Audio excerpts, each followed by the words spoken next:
எதிர்க்கட்சிகளின் கடும் எதிர்ப்பினையும் மீறி திருத்தப்பட்ட வக்ஃப் வாரிய வரைவு மசோதாவுக்கு நாடாளுமன்ற கூட்டுக்குழு ஒப்புதல் அளித்துள்ளது. நாடு முழுவதும் வக்ஃப் வாரிய சொத்துக்களை முறைப்படுத்தும் வகையில் வக்ஃப் வாரிய சட்டத்திருத்த மசோதா கடந்த ஆண்டு நாடாளுமன்றத்தில் தாக்கல் செய்யப்பட்டது. இதனை எதிர்க்கட்சிகள் கடுமையாக எதிர்த்ததால் பின்னர் மசோதா நாடாளுமன்ற கூட்டுக்குழுவின் ஆய்வுக்கு அனுப்பப்பட்டது.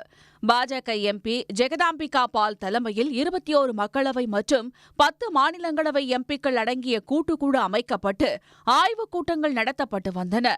கடந்த 24ஆம் தேதி குழுவின் 35வது கூட்டத்தின் போது கடும் அமளி ஏற்பட்டதால் 10 எதிர்க்கட்சி எம்பிக்கள் குழுவிலிருந்து ஒருநாள் சஸ்பெண்ட் செய்யப்பட்டனர். இந்நிலையில் எதிர்க்கட்சிகளின் கடும் எதிர்ப்பினை மீறி திருத்தப்பட்ட வக்ஃப் வாரிய வரைவு மசோதாவிற்கு நாடாளுமன்ற கூட்டுக்குழு ஒப்புதல் அளித்துள்ளது.